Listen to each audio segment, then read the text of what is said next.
Holidays-nale, adu namma GT Holidays da. GT Holidays, South India's #1 travel brand.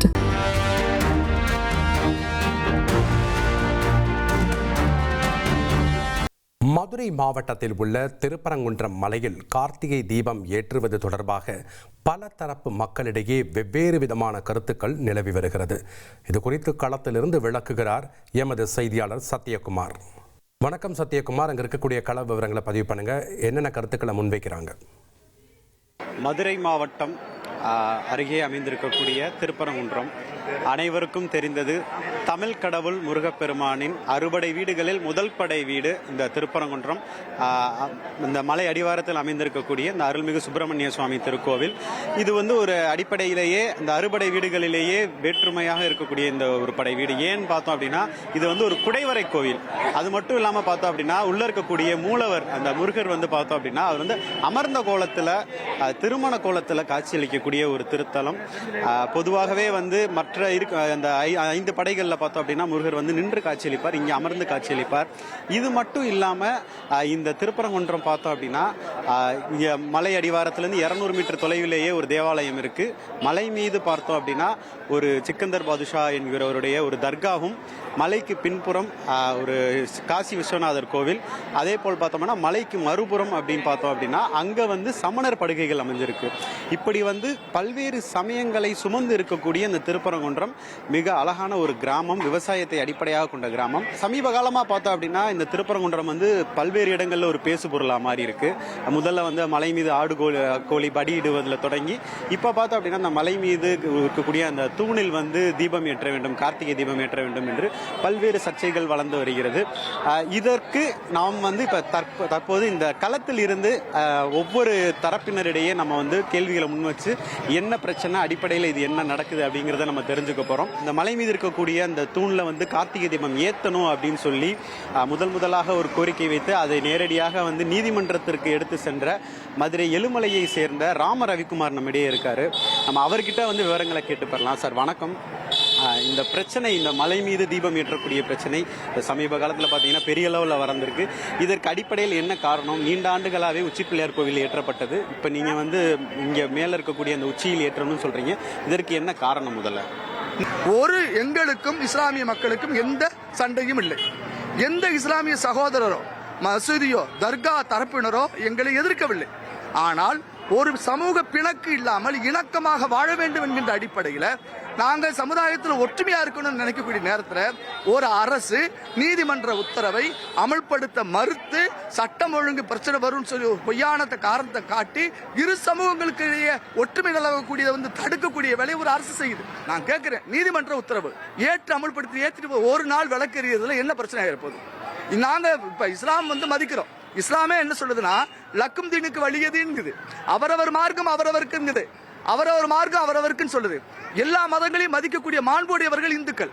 ஆக இந்த மசூதியோ தர்காவோ எங்களை எதிர்க்காத பொழுது இந்த கோவில் நிர்வாகம் வம்படியா அப்பீல் அப்பீல் அப்பீல் மேல்முறையீடு போய் நீங்க தீப ஏத்துற பிரச்சனையை இவ்வளவு பெருசாக்குறதுக்கு காரணம் இந்த அரசு அறநிலையத்துறை. இப்பதான் அது பிரச்சனையா உருவாயிருக்கு.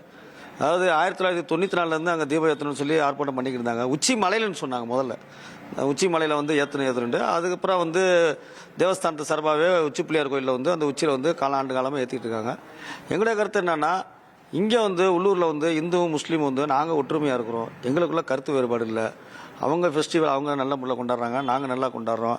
கார்த்திகை தீபமாக இருக்கட்டும், தேரோட்டமாக இருக்கட்டும், பால்குடமாக இருக்கட்டும், எல்லாமே அவங்க நல்லா சிறப்பாக கொண்டாடுறாங்க. அதுக்கு நாங்களும் உள்ளூர் மக்கள், நாங்களும் எங்கள் இஸ்லாமியர்களும் சரி, நாங்கள் எல்லாம் ஒத்துழைப்பு கொடுக்குறோம். அதில் நாங்கள் ஒன்றுமா செஞ்சுருக்கோம். இப்போ திடீர்னு ஏன் தர்காரிகள் தான் ஏன் தீபம் ஏற்றணும் அப்படின்னா அது ஒரு கலவரம் பண்ணுறதுக்கு தான். தீபம் ஏற்றணுன்றது கோயில் தான் முடிவு பண்ணணும். அதுக்கு நிறைய ஃபார்மாலிட்டிகள் இருக்குது. அவங்க பார்த்து ஆண்டாண்டு காலம் ஏற்றுறாங்க.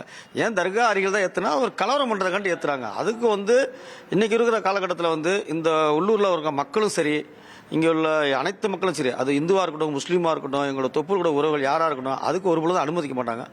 தமிழக அரசு அதில் திட்டவட்டமாக அதில் என்னென்னா மதக்குலவர் வரக்கூடாது, லாண்ட் விஷயம் வரக்கூடாதுன்னு சொல்லி காவல்துறை ரொம்ப உஷாராக ரொம்ப பிரில்லியண்ட்டாக உண்மையில நல்லா ஒரு பணி செஞ்சுட்டு இருக்காங்க. அதை நாங்கள் முதல்ல தமிழக அரசுக்கும் காவல்துறைக்கும் நன்றியும் செலுத்திக்கிறோம்.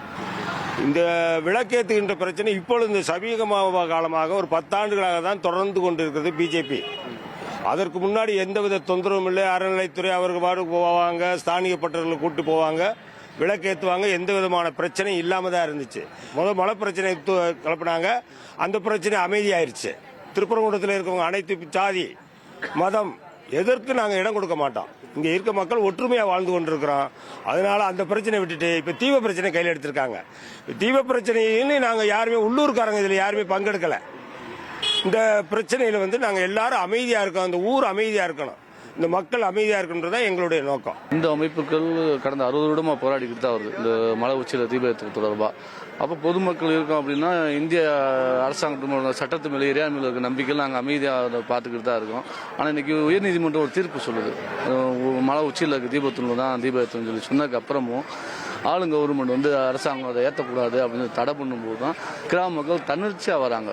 யாரையும் போய் ஆர்கனைஸ்லாம் பண்ணலாம், அவங்களே தன்னெழுச்சியாக ஏன் ஒரு 10 நிமிஷம் தீபத்தினால என்ன வந்துடுது, யாருக்கு எந்த பாதிப்பு வரப்போதில்லை, இது ஏன் தடுக்குது அரசாங்கம் அப்படின்னு சொல்லி அவங்களா தன்னெழுச்சியாக போராட்டத்தை கையில் எடுக்கிறாங்க சார். இன்னமும் இந்து இஸ்லாமியர்கள் தாய் மூலமாக தான் பழகிக்கிறோம். எங்களுக்குள்ள எந்த ஒரு வேற்றுமையும் கிடையாது.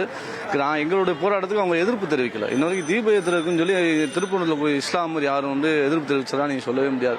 எல்லாம் ஆதரவு தான் இருக்காங்க. சில இயக்கத்தில் இருக்காங்க, அவங்க வெளியில் நேரடியாக சொல்றதுக்கு தயக்கப்படுறாங்க, அவ்வளோதான். அவங்களும் எங்கள் போராட்டத்தில் கலந்துக்கிறவும் விருப்பமாக இருக்காங்க.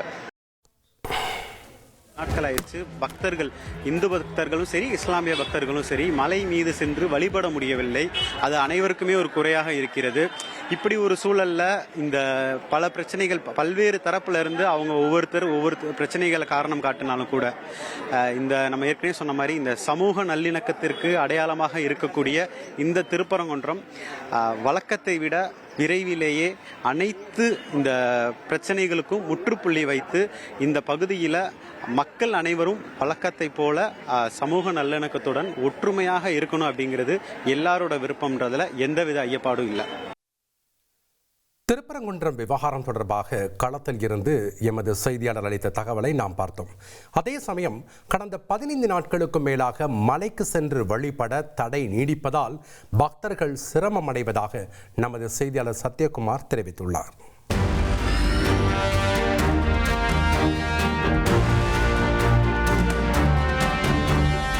ஹாலிடேஸ்னாலே அது நம்ம GT Holidays தான்.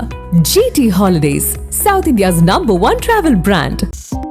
2.66 கோடிக்கும் அதிகமான மக்களின் உள்ளங்களை வென்ற தந்தி டிவியின் டிஜிட்டல் தளங்கள், 1.25 கோடி யூடியூப் சப்ஸ்கிரைபர்ஸ், 47 லட்சம் ஃபேஸ்புக் ஃபாலோவர்ஸ், 25 லட்சம் இன்ஸ்டாகிராம் ஃபாலோவர்ஸ், 23 லட்சம் எக்ஸ் ஃபாலோவர்ஸ், 11 லட்சம் தந்தி ஆப் டவுன்லோட்ஸ், 35 லட்சம் வெப்சைட் மந்த்லி ஆக்டிவ் யூசர்ஸ். அசுரபலம் கொண்ட எங்கள் டிஜிட்டல் கரங்களில் உங்கள் விளம்பரங்களை சேர்க்க வாட்ஸ்அப் பண்ணுங்க 8939888378. Email advt@dttv.in.